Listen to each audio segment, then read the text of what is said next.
Hello, gentlemen. Welcome back. It's Confidently Wrong. Good morning, Savon. How are you today, sir? Back with the ass so fat mug. He's guzzling that tea. It must be good today. Yes, it's a snowy day. Drinking my gingerbread tea. Oh, a gingerbread tea. Oh, I didn't know you could have a gingerbread tea even. You can have anything, Wes. Oh, man. It looks like you got like a big old Snuggie on or a big sweatshirt on. Looks comfy as shit. It's like a cloak. A cloak? It's just a Snuggie. It's not a Snuggie. It's an actual Snuggie. cloak. We're now sponsored by Snuggies. It's not a Snuggie. There's no like opening in the back. You have to put it over your head like an actual cloak, Wes. It's a textbook definition. That's what a Snuggie is. That's literally what a Snuggie is. So a Snuggie and a cloak are the same thing? No, a Snuggie has armholes, I think. Okay, this thing ain't got no armholes. But then it's a blanket coat, situation. It does look like a coat. You look pretty awesome. I feel like you could go out and battle. So it's a cloak, not a Snuggie.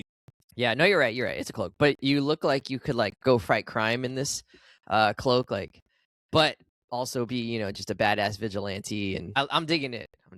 I'm your new potions master. I'm your new defense against the dark arts teacher. I was just thinking you could hide. You're like the martial artist. You could hide all your knives and smoke bombs, and then if you need it, you got the submachine gun under there. Like that's what it's for. Yeah, I'm going for more of like a Palpatine dark wizard. Okay. Yes. Like the action star who just like throws off the cloak and all of a sudden now they got all the ponchos, gear and they're ready. They got the you got the poncho and the machine guns underneath. You have a Lakers shirt. Anyways, like, are you feeling lucky? That's the vibe we're going for like here. A punk. All right. This episode, who we're missing Brian, he should pop in a little bit here. We're understanding that he's caught in a little bit of traffic. He's got an early appointment this morning or something. So he'll join us in a bit. Serious Brian things. Yeah, we're so I'm kind of excited to get your take on this, what we're talking about today, because this so far has been a little bit of a confusing season for me so far. You will not be surprised to hear that, Savon. And I take like 90% responsibility. It's been really busy, so I'll put up to 95 and we'll call it good. All right, 95%. Because I think mostly it's been because just I've been like really busy lately. After the holidays came back, school has ramped up quite a bit, and there's been some turmoil at the workplace. Not turmoil. It's not the right word. Bring it back to 90. Changes. Dial it back down to 90. You're right. It's 90% you. So I've been enjoying the show for the most part. So we're gonna talk about Fallout Season 2, starring what's her name? Ella Purnell. Is that right? Ellie Purnell, Walter Goggin. And who plays Maximus? He's kind of the top guy here. Aaron Moten. I'm not sure if I'm saying that right. I think it's Moten. Okay. Well, those are the main guys, and then with some kind of satellite characters that show up quite a bit, like the brother, Nathan. No, Nathan, is that his name? Norm, the brother. And then we see, some of the vault dwellers are kind of regular show,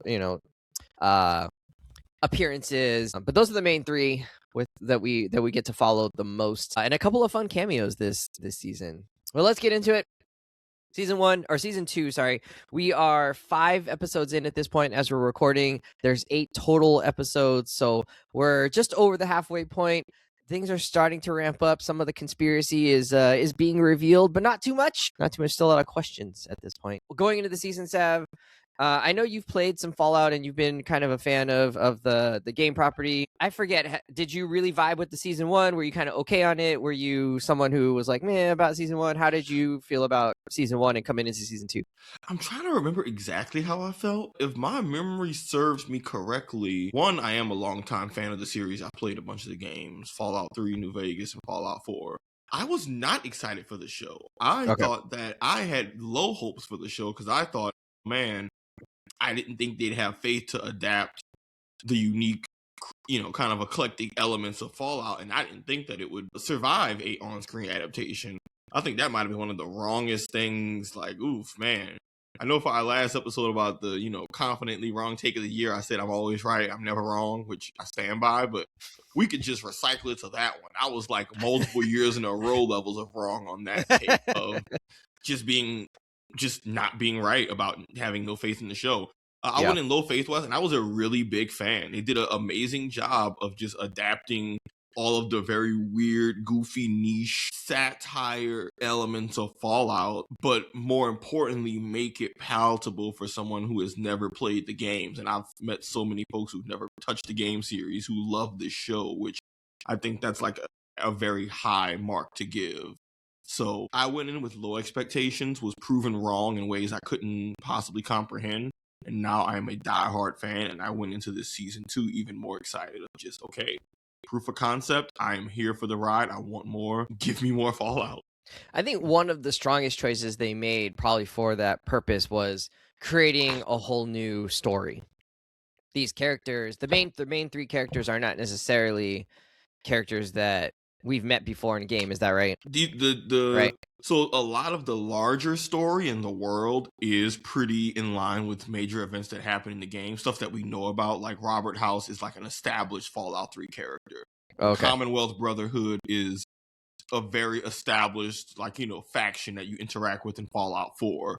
The Legion and their whole thing, okay, that's exactly how they are in the games. The NCR, It cracked me up so bad. Macaulay Culkin showing up, I did not expect, and hilarious. God, that's really how them people are in the games. They're the worst. They are the worst faction. You can barely argue. Anyways, sorry, I lost my train of thought. What was I saying? Help me out. You were just talking about how like all these factions and the larger kind of background story is from the games. Yes, thank you. The larger world is pretty synonymous with how the games are and events and stuff, but our 3 lead characters are completely original, completely new, and to your point, Wes, that's what really made it stick for me was the familiarity of a world where I know the larger events that have happened from playing the games, and I know, okay, this faction does this, and that's cool and all, but how these specific new characters interact with the world, along with newer story elements and their own unique stuff they've come up with, is this really dope blend of, I know things that have happened in this world as a game player, but it doesn't really matter in the context of this specific story, because even if I know those beats that you may get to, you have no idea how Lucy, the Ghoul, and Maximus are going to interact in it or have things play out, and it's really fun and exciting to see, because, yeah, it's a good blend of familiar but fresh at the same time. Which is hard to balance, especially for... Familiar and fresh. I love the alliteration, sir. No problem. Hat tip to you. All right. I actually don't remember how I felt coming out of... I'm also just realizing that in one of these notes, you put Wesley as my name. Sorry, I got distracted. You could have just fixed the typo and left it at that. Wesley, you're my best friend. What is that? Like something with... Oh, with the Tessie. My best friend with the Tessie. All right. Focus. Sorry. Shiny object, squirrel. What's happening? All right. So yeah, I think my take on season 1, if I remember correctly, and I don't obviously remember correctly because that's my whole shtick, is that it was sort of it was nice, it was cool, but I don't know if I like fell in love with these characters. I mean, I think the Ghoul was obviously a standout as he was just like super cool. What a weird, version of a person. And just like totally unbothered by everything that was happening around him. And I think like the rule of cool applied to him, which was pretty neat. But other than that, I don't know that I like really, really like bit my teeth into the show. But I think that takes us sort of into the next part, which is I'm actually really enjoying this show in like one specific way, which is the rule of cool stuff. Someone is messing with their microphone. Is this Brian? Hello, hey, Brian. Brian walked in. I'm gonna mess with my microphone even more, just so you boy picking up the mic, eating. That boy coming to the mic, messing with the mic, eating a sandwich. Good. I'm glad this is not an audio only, production where the cleanliness of the audio and I'm glad this isn't a podcast or something. Yeah, comfort of the audience is. Ladies and gentlemen, we have Brian Redondo. That's his music playing. Yeah, there's music going on. All kinds of things happening. Hello, Brian. Welcome. I don't hear. I'm just saying that music in terms of just Brian noises of just mic moving and is that what that was? Just... I thought I heard music too. I wish I had a theme song. Give me a theme song. I don't have any glass. Where you at? I don't have any glass to break. You need walk up music like WWE. Yeah, so I didn't have any glass to break. The Stone Cold. Brian, how's it going? What up? We haven't talked in a couple of weeks. Your Knicks are doing pretty good. Is that right? No, they're not. They're flailing. Are they also in the doldrums? They're in worse than the doldrums. They're like, I don't know. I was telling an Sav, existential crisis. Oh God. The Lakers don't have an existential crisis because we know who they are, and they have very apparent weaknesses in terms of athleticism deficits. That's rough. And it keeps showing up over and over again. So at least we know what they are. We know their weakness. You can work on it, right? Identify it. But yeah, the Lakers are clearly a team that's like tired and they're burnt out and they're ready for like the All-Star break to happen so that they can get recharged a little bit. And that's the vibes we're getting from the team. Plus, they missed Austin Reeves, which is nuts. It's just been Welcome to the Ringer Podcast, ladies and gentlemen. All right, Brian, we're just talking about like how we thought about season 1 and maybe our expectations for season 2. And I was saying that one of the things that I've really been, this is not, I guess, an expectation, but this is actually what I've been feeling is like the one thing I've really been enjoying about the show in season 2 is just like all the Rule of Cool stuff. So there was a pack of ghouls dressed as Elvises because they went into New Vegas for no reason, just for fun, that they had like a little showdown. There's been some like interesting robots. There's been a character named Bud Askins who was past tense, kind of an interesting like just absurdity. There's a whole group that has Macaulay Culkin and they pronounce Caesar as Kazar and they get called out on it and they're like, they double down on it. They're just like, no, it's Kazar. And she's like, well, you're not really German, so I'm not sure why we're going with Kaiser here, but sure. They don't do the soft C. No soft C for them. Yeah, even the ghoul was like, y'all have missed many things, including the soft C. The soft C line was hilarious. Yeah, that Kaiser bit is just chef's kiss from the ghoul and the nerd of the group. And the best part so far to me has been that there's a hammer in the show that shows up. The super sledge. With a jetpack behind it. Doesn't really seem to change how the physics of the thing works. It just seems cool, and they imply that like it has more power this way, but like the way it moves doesn't imply that it has any more power than a regular sledgehammer type object. I was so confused by that weapon. I thought it was a blowtorch. It was just awesome. I never played. Man, y'all never seen and then that? It turns out it's a jetpack on the hammer. Like in Fallout. Okay. Yeah, in Fallout, dude. The best part about that scene is that so many times in the games, I absolutely have my character decked out in power armor because it's a power armor build. And I'm running through buildings doing exactly that. Just lighting shit up, smacking shit with my, like, I have my gun and I'm like, I could, but I have a big suit of power armor and a rocket hammer. I'm just gonna smack them in the head. Like, that was one of those. Savon loves the hammer / melee weapons. Yeah, but anyone who's played Fallout has done that in the games where they're just in power armor, just absolutely obliterating shit with a hammer. Not taking it remotely seriously. Like that was one of those, yeah, if you gave me a rocket hammer and a suit of armor, most of us would do the same thing. I don't care what your background or training is. Yeah. Such a good scene. And there's been some Rule of Gross stuff. Like there was flea soup. What'd you say? Well, it's Amazon. Yeah. Amazon has no qualms about just their vine. Yeah, just like every time me and Tony watch these shows, she always chooses to like be eaten. And I'm just like, I don't know why you be eating during these Amazon shows. Like during The Boys or during Invincible or during this. I'm like, why are you eating? You know that suddenly someone is going to get their shit rocked. And it'll be it's the not anatomically even correct shit rocked. It won't just be an old anime flag. No, they'll show you what happened when you get punched in the chest cavity. I'm like, stop eating. Yeah. It's not even it's not even just the gruesome or the blood. Like that actually hasn't been as over the top as it could be. It was like the flea soup bit in the second episode. That was probably the worst one, honestly. Just straight up nasty. Yeah, it was just like. But like, who thought of that? And like, I don't know. Kudos to you for putting that on screen and making it as gross as possible without being throwy uppy gross, but like skin crawly. I don't know. It was. Why did the vendor shake the fleas out of her hair? Yeah, right. Like soup. Fresh. It's just something I've never seen on television before, and I commend them for going there because it does seem like someone could do that in this particular world. There's been a lot of just very visually funny gags or very interesting gags or cool action scenes, and I've been enjoying that aspect of the show on a different level than I think I did for season 1, even though I think a lot of this happened in season 1 as well. All right. Let's keep going.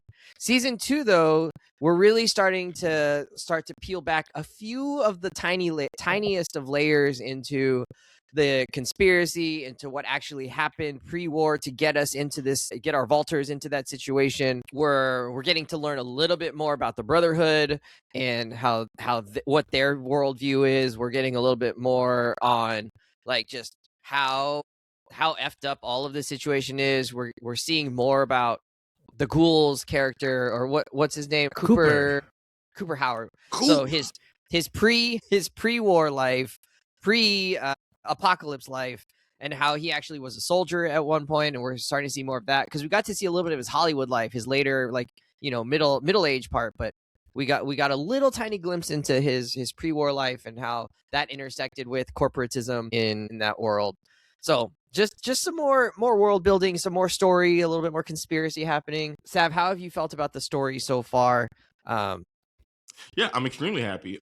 Again, like I said before, the story is this really dope balance of major plot lines from the game. So if you've played the games, you know this is a factor. This character is in play. And then just you knowing that this character is in play, like Robert House, you already know, okay, XYZ is probably going to happen. Or, there's a Commonwealth Brotherhood. Oh, okay, then that probably means we're going to have this character, which XYZ, you go from there.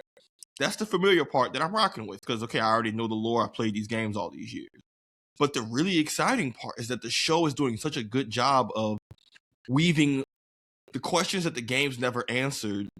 The show is exploring that, and that's really what's got me wrapped in. You never quite learn who dropped the bombs, no matter which game you play. You just know that the bombs got dropped in the middle of like a Cold War, Red Scare type deal. But now we're deeping into who, the details, even just that Vault-Tec meeting of them planning the end of the world. You didn't get any of that. And so for me, just them filling in the blanks of this world with this story has really got me like intrigued.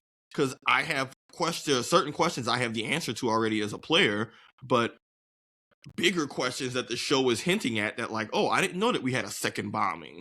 All this Vault-Tec stuff with Bud and and the dad and all that is relatively new, so I don't know what Vault-Tec's true. And we can hint at what their end game is, but we don't know exactly how it's going to play out.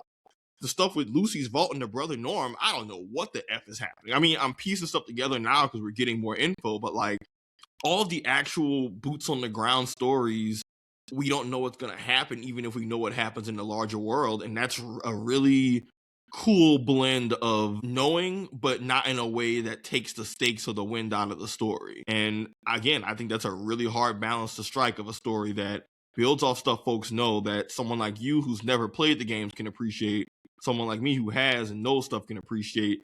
I just think that's really good writing to make that work. But especially but my big thing I'm interested in is like, what was the story behind that second nuke getting dropped? I did not know that they were rebuilding civilization on the scale that they did, especially when you get the Maximus flashback, and just how that all went to shit is one of those, okay, how? So heartbreaking. Yeah, so I don't know if that kind of answers your question. I guess the large answer to the question is I really am digging the story, and there's just so many questions that are answered and unanswered that I'm excited to see, and that's just got me hanging on to every bit of dialogue because I'm actively trying to be like, all right, what is their plan? What do I know? What do I not know? What's the end game? What questions need to be answered? And if you've got me that locked in, I mean, that's a good sign. I'm invested. I don't think you're wrong, and I think my experience has been a little bit different, and I wonder if it's because I haven't played the games actually, that like actually a little bit I feel like there's too much going on and we're not getting enough time with any of the sort of plot threads that are happening right now. So like there's Maximus and the Brotherhood, we get a little bit of time with them. There's Norm and his struggles in Vault 31 that are happening, and we get a little bit of time with them, but we're still a lot of questions there. We get the Ghoul and Lucy, which we're spending the most time with them, so their story has progressed, I think, a decent amount. We're getting flashbacks to pre-war stuff with Cooper Howard and how some of the things there a little bit in his interactions with Moldaver or her representatives, but like not really. And there's just so much that's sort of floating around right now that I'm like, whoa, there's a lot to keep track of and a lot to take in. And I don't know that I've really invested in any of the stories. Oh, there's Hank now, right? Hank is now on his own story, or his own pursuits. So all of this stuff happening all at the same time. And sometimes it feels like we're just sort of like spinning the wheel a little bit, and we're just kind of like, okay, we get an update here, we get an update here, we get an update here, we get an update here, we get an update here. And by the time they come back to it, I'm like, what was the last thing that happened with this group? Or like, where are we going with this? And it's been a lot to sort of keep track of as someone who's maybe not as familiar with all these characters, or maybe hasn't loved all of the characters as much as maybe you did. So that's sort of been my take. But I don't know, Brian, where are you kind of at on the story? To your point, it kind of reminds me of mid-series Game of Thrones, when there are so many pieces on the board and they're all in disparate parts of Westeros, and what's the other place called? Enos, or whatever. Easteros. Yeah. Northeros and Southeros. Essos. That's the word. And how it was really unclear when and how all these characters were finally going to collide and these stories were going to intersect, and you're just kind of like waiting for all of that to pop off. That's what the first half of this season of Fallout Season 2 has felt like for me, definitely. Where and like, unfortunately, in the comparison to Game of Thrones, where, you know, even though these things are happening in their own corners of the universe, they're equally interesting, and for the most part, and most of the characters are so compelling that you're just along for their backstory of a ride.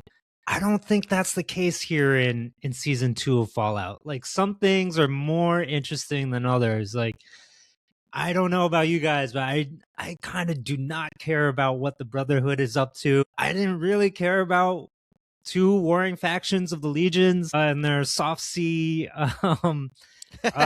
deficiencies. Some of the backstory with Cooper himself it does raise a lot of questions, but at the same time, it's a prequel within the show itself, and in some ways it kind of like lacks a little bit of mystery and urgency, because you do know how it turned out, and connecting those dots maybe matter a little bit less in this world, because the world itself is just so crazy and bonkers. And to me, that really is the entree that Fallout should rely on, right? It's like seeing how the world has played out in this funky post-apocalyptic way is where the fun is at for the series. And so, yeah, not everything feels like it has the right weight to merit its screen time, and it leaves you hanging and wanting, you want to spend more time in other places, but the show is busy showing you these other pockets of the universe that, without giving us much of a reason to stay within those corners. And so, like, for me, the show becomes less about the overarching story and more about the bits. When do we get a good bit is the appeal, more so than what's happening throughout the season. In terms of what you're looking for, in terms of what you've gotten? In terms of, like, what is most compelling about the show. It's like the bit of, who the drug seller that, is like picking flowers, is on his way to New Vegas or whatever, and then gets abducted by Bud. Is that his name? By Bud? Mm-hmm. Hank? Or by Hank, who gets abducted by Hank, right? Like, those kind of bits, the way that they play out are just like fun and funny, right? You got like the old timey music playing, and then Hank is like, "Are you ready to lose all your memories?" It's like, "Oh yeah, I do want that." Like, that's hilarious, and it's that kind of stuff that I think makes the show a joy to watch. But like, the reasons why all that stuff is happening, or what's going on in Vault-Tec, like, yeah, I'm curious, but maybe not so curious. And that has to do with the tone of the show, right? Like, the tone of the show is a little silly to some degree, right? Like, the whole Vault storyline is very much like another sci-fi show out there called Silo, which is completely earnest and serious and thrilling and mysterious. And so, like, comparing the two, you're like, yes, I really want to know the backstory of Silo. Like, how did it end up like that? Because the stakes feel so high. But in this, because the lives of everyone in Silo matter completely. The lives and purpose of everyone in the Silo right now don't matter at all, because they're like, let's have a snack club. Which is hilarious. I love that, like, that's a plot line, and like people are going there for the snacks and making up stories about being the Inbreeding. children of inbreeding, which is hilarious. But do I care about the outcome of these characters? Not really. Like they could all just be wiped out by a single button push, and I don't think I would care. Genocide. See, I don't care about genocide. Yeah, I not on think this That's show. a strong take. Not on this show. Everybody could die on this show, and I don't think I would care. mhm. See, I guess where I guess where I get you, Brian, is that I agree. I like that I guess where I stand is that for me, the silliness and those bits of the Fallout universe and tone, because it's meant to be that retro futuristic, that's a part of it's like a defining aesthetic of the show during that time of, golden age America, kind of post-war rebuilding. Like that's the aesthetic the show leans into. For me, it's a package deal. Like I like how in Fallout in general, the story is dark, it's gritty. When you get down to what's actually happening, the story is dark, gritty, the tone is really, really depressing. It's actually really, really awful. It's supposed to be critiquing greed, capitalism, all that shit. But I think what makes Fallout work is that it takes what is typically a dark, nihilistic, not very joyful to watch setting and storyline and injects that ridiculous, absurdist element into it. And you get this weird blend of, for me at least, is an extremely dark and Debbie Downer story that is palate cleansed by also this absurd world that, yes, the world ended and that's awful, but also there's the parody element of no matter what, you go into a building, you see the skeletons are at the desk in full uniform, the body laid there, all like, I guess for me, Brian, I like those humor in bits, but that combined with the seriousness of the story is what uniquely makes Fallout to me. Otherwise, I'll be watching another just depressing end of the world show or another just like borderline slapstick comedy, but there's not a lot for me that merges that in the way that Fallout does. So I guess I'm saying all that to say I love the bits and the world and the humor and all that, but to me, those bits and humor and all of that is what can keep me checked into the larger story because I'm kind of getting a nice blend of things. I'm getting drama, but then I'm getting these ridiculous bits after. You're getting, like, to me what encapsulates why I like Fallout story and bits is that, like, the scene where Maximus has the scene when he's with the Paladin who's going to shoot all the Ghoul children. It goes Kumail from Nanjiani cameo. It goes from the silliest shit of them broing out, effing around with the military equipment, the goofiest, funniest shit, to Homeboy is actually we're about to commit a war crime. He's absolute a fanatic of this organization. They're absolutely, and you've seen with other stuff how hardcore they are against ghouls, and he wasn't even half thinking about just slaughtering those kids. And it goes from this is the goofiest, funniest shit ever to like the tension was, at least for me, the tension was through the roof when I was watching that. But for me, Fallout doesn't work if you don't have that serious element of the story. So I guess it's unfortunate that you can't connect to the story in that same way, because if I didn't connect to the story, it would just feel like childish bits, and I don't know if I particularly enjoy the show nearly as much, because then it just feels like we're making childish jokes and then kind of just going from there. But that's not really what I'm here for. Speaking of childish bits, though, the child slavery bit was pretty funny. I will say that. It's like I said, the whole point of With the the show is that with the manager yelling at the children, like, only 10 more hours to go. Come on, kids. Yeah. And then he even says, it could be 22-hour worse out workday. there. Most kids your age are dead. And it's like one of those, it's awful, but also like, he's right. But again, that's what makes Fallout good to me, is that blend of like, it's humor. It's like, ha ha ha ha ha, it's funny, but not really. Like Dark, every absurdist awful humor. shit people do, it's exactly. But I don't know. I think for me, that Well, dark, it absurdist also humor works on the has to level be of anchored- like, it's an absurd like lampooning of our own society, right? Like, yeah, 100%. we work ourselves to death. Yeah, it's satire. No, Yeah. exactly. I think that's great. I just think that satire needs to be anchored by a serious story. That's what holds it all together for me. Unfortunate that I guess that story doesn't seem to be gripping you in the same way, because if I didn't like the story, I would hate this show. That was my biggest concern going I into think I agree with Brian. season 1. I think I agree with Brian that I think the dramatic highs are not as strong as the comedic highs. And I think that's where you sort of lose that, right? Like, the character sometimes being so far of a caricature makes it really hard to invest in like the dramatic actual stakes of some of the moments. So yeah, I mean, I guess I kind of land where Brian is at on that one, but I do enjoy the bits quite a bit. They're pretty good. They're good bits. Yeah. This show clearly knows how to have fun. Yeah, which I enjoy, and I think if you kind of smooth brain the show, needs to. Yeah, I think if you smooth brain the show, terrible.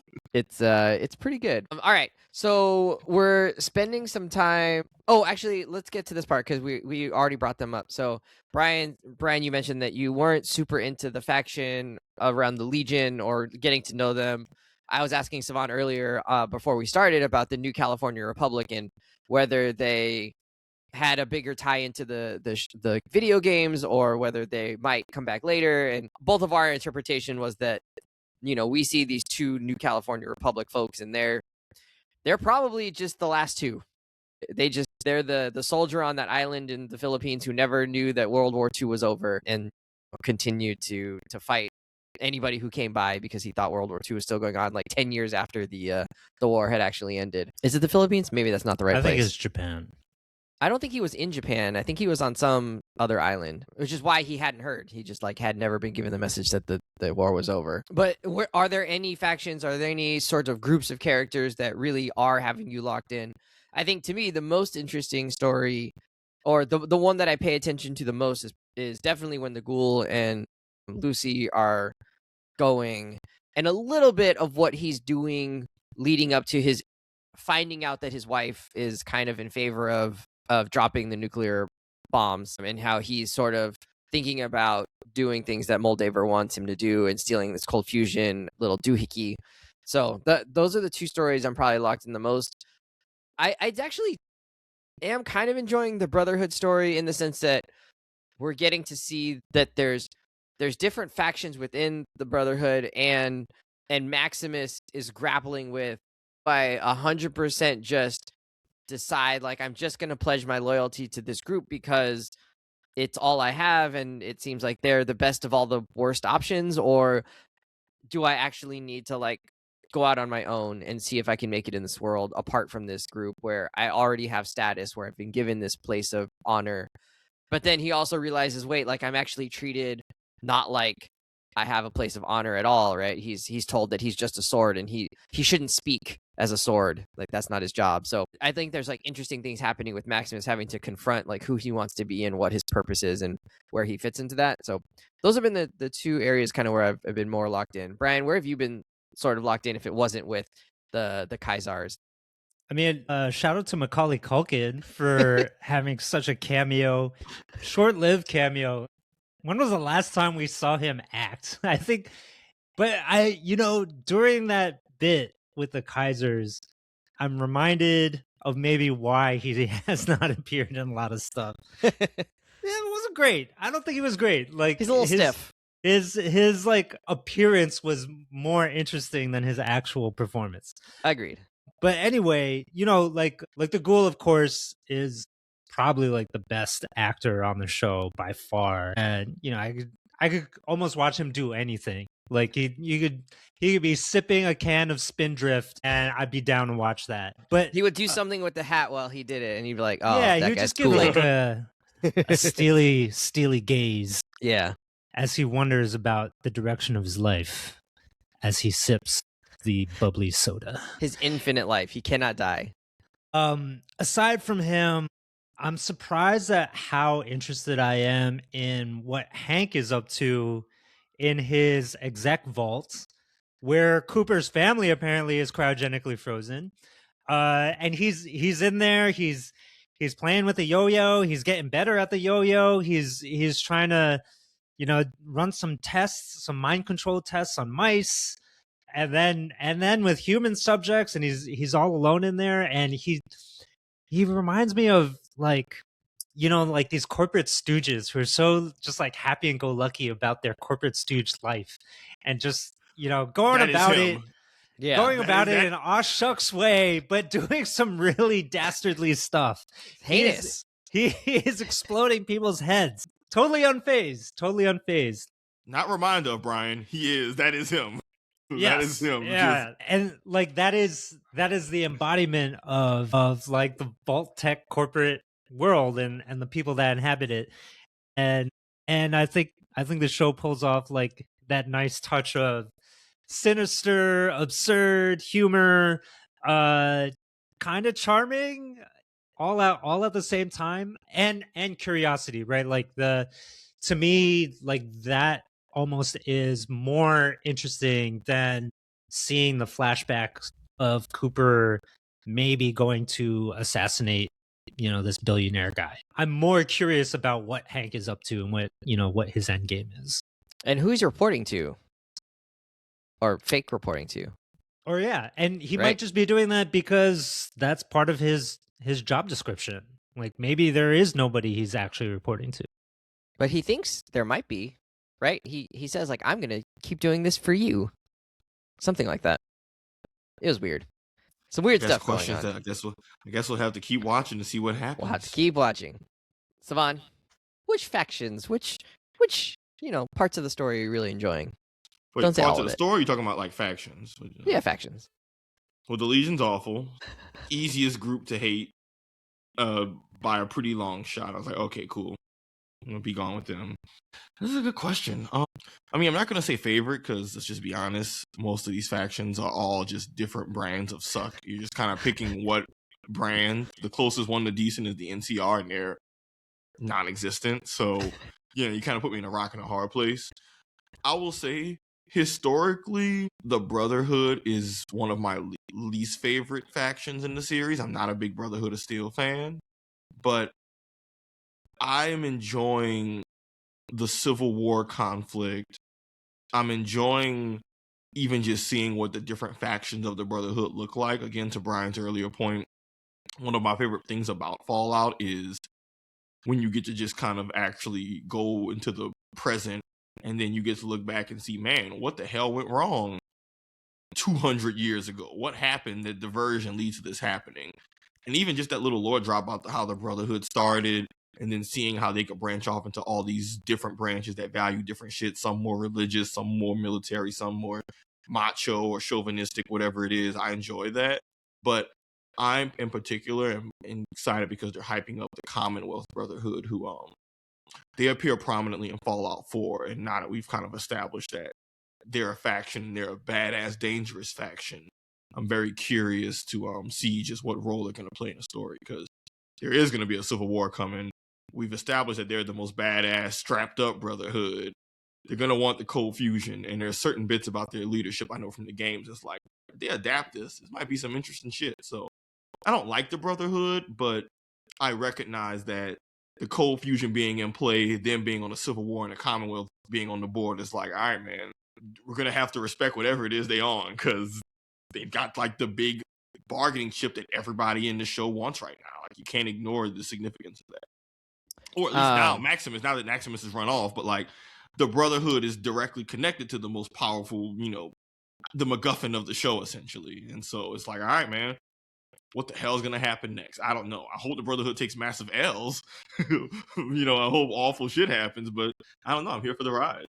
Do does the Brotherhood have the cold fusion little chip? They did have it. And then when Maximus killed the Paladin and went back and then went to kill his old leader, the cleric, his shit popped off. Him and his friend, they stole it and ran off with it while the Brotherhood is beefing and having their big back and forth. So right now it's in Maximus's possession and he's on the run. So we don't know what's going on. We don't know where it's going. Okay. I was going to say, that hadn't really, despite it being a really important part of season 1, has not actually played a big part in season 2 so far. It's been talked about, but we haven't seen the fruits of the benefits of it, right? The Brotherhood doesn't look functionally any different than they did before without it. Hopefully we get a little bit of change on that front. And then the other thing that I've sort of been a little bit not disappointed by, but thinking like, well, like why did that happen then, is there was this tying together of Lucy's story with Maximus' story in the first season. And then they even kiss and they sort of talk about how they're like, there's like mention of this in the series recap that, Maximus is thinking about that a lot, enough that he talked about it with his friend in the show. and then they've been totally isolated in their totally separate stories, and that hasn't gone anywhere, and it sort of dropped off the story map for a while. And Lucy It's not- doesn't bring up Maximus at all. Right. And so not that it couldn't come back at some point, right? But it is weird that they did all of that at the end of season 1 and then haven't actually used that to the part of, to benefit, like to push the story forward. Yeah. At all. I think that's one of those. We'll see what happens these next few episodes. We know Maximus has broken off from the Brotherhood. He's not with them anymore. We don't know exactly where he's heading or what he wants, but I wouldn't be surprised if the plot put them on a collision course for this back half. Because he was trying to decide if he wanted to chase after her or not. But his whole thing, right, was his whole loyalty to the Brotherhood thing, which I think they've kind of, like, that's what he's been working out these last few episodes. So I'm with you. My hope is that, like, that's something that gets picked up more on as we get into, like, this home stretch of the season. Or we know there's going to be a season 3. Maybe it's more prominent then. Like, I'm tossing that up to, like, you know what? Maybe this is a slow burn storyline plot, which sometimes I have to remind myself certain plots are a slow burn. You're not going to get back to it immediately. I hope they pick it up soon enough to where we care or there's momentum left on it, but I'm going to just wait for the full season before I make a call on that. But I agree, Wes. I'd be disappointed if, like, they planted that seed and they don't go anywhere with it. Unless, like I said, unless it's a season 3 thing. And I like, it's kind of okay. They didn't need to have a romantic relationship in the show. The cold fusion thing being a little bit on the sidelines, I do worry about that a little bit. All right, if you had to survive in the Fallout universe, which, as we can tell, is based in violence and strength and a little bit of luck. Yeah, we definitely... A lot of luck. It's a whole stat in the game, huh? Your luck. Oh, really? In the game, you have all your, like, different stats, your strength, perception. It's like special. Like, that's the acronym. It's like, what? It's strength, perception, endurance, charisma, intelligence. Anal. Sorry. I forget what the A stands for. You just couldn't help yourself. Attitude. Something, and then, like, luck. Agility. But agility. Thank you. Actually, it's agility. And then luck. And your luck is a very important skill, Wes, where all kinds of dumb shit. Actually, I think there's a little mini game called Fallout Shelter where they added the characters from the show, and you can see what their stats would be in game, which I haven't looked it up, but, like, I'm sure curious Thaddeus has bad luck. Not sure, but people make luck builds where their character is dumb as hell with low intelligence, high charisma, high luck, and you're basically playing, like, there's a skill in the game called Idiot Savant, where the idea is basically your character is so dumb that shit's just working out for you. And you have to have high luck and low intelligence for it to work. Okay. And they're probably a manager. Bullets will just bounce off you magically. You'll get more money. The stupidest shit will happen. Oh, that's cool. I swear, when you say luck, that just kicks something in. People do luck builds, Wes, and it's the funniest, goofiest shit ever. I would love doing like that a Bugs as, like, Bunny my cartoon. second playthrough, like, just being like, how wacky can we make this game, you know? So many fights where you get shot in the head and the bullet just bounces off of you, hits Hammers them, and they just only. explode. It's like, oh, luck. I need a hammer with a jetpack on it, though. Hell yeah.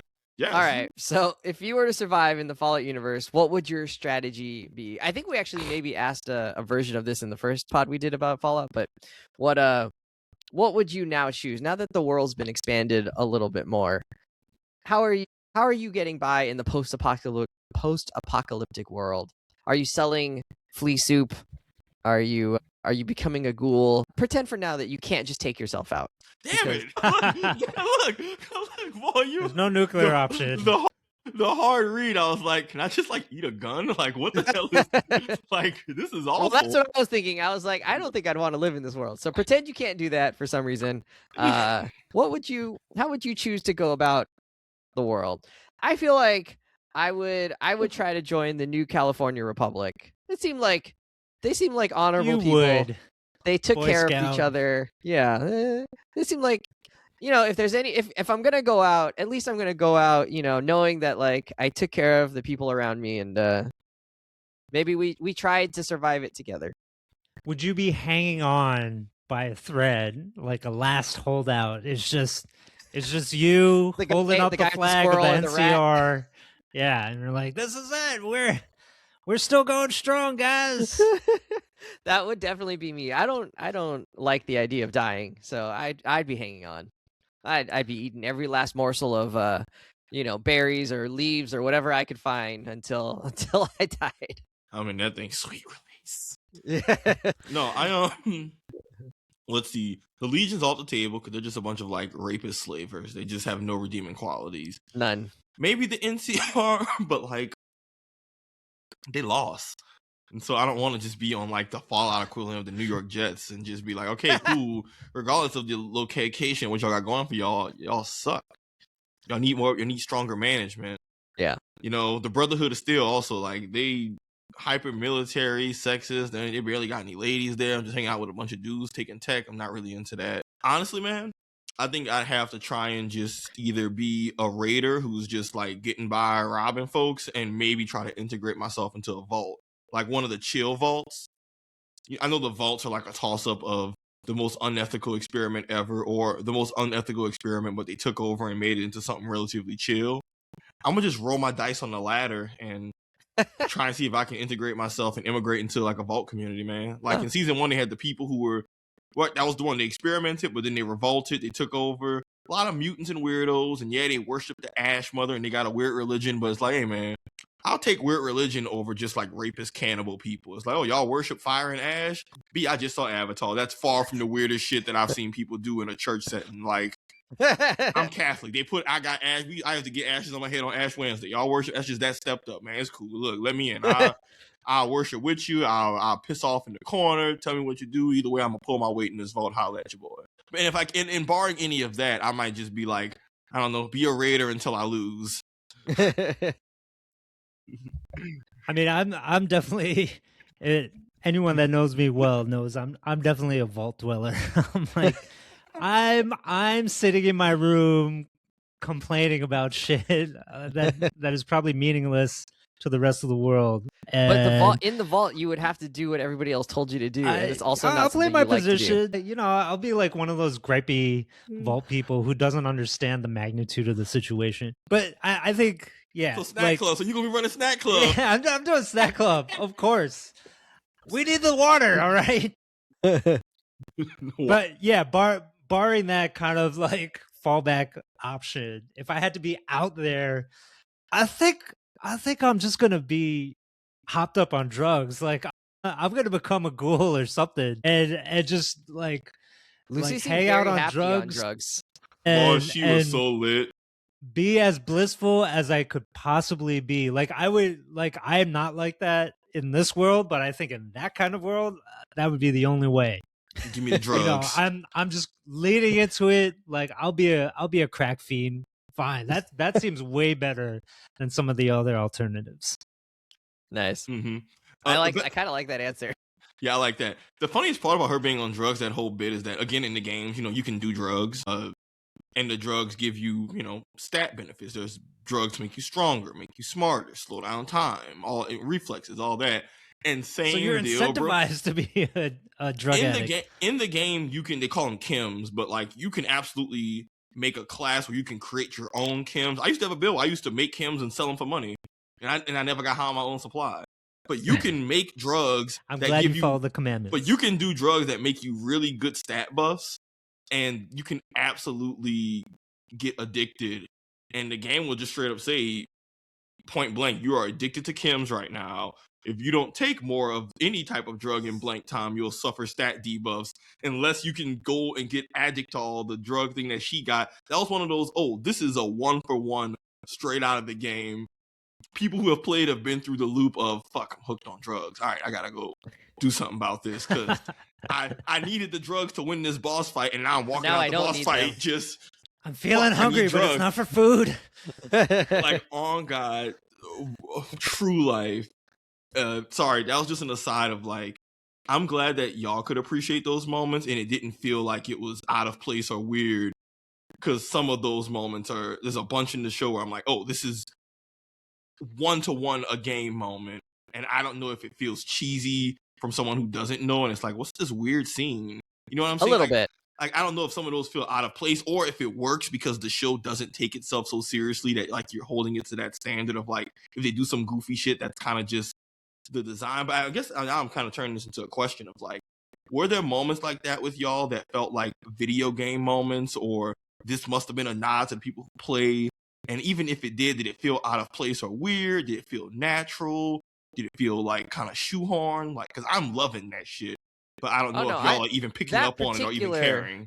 That particular moment, I thought it was fine. I could tell it was like something from, something from the game or that world or whatever. Yeah. The giveaway is that like whenever they name something a dumb name, you're like, okay, like it out, right?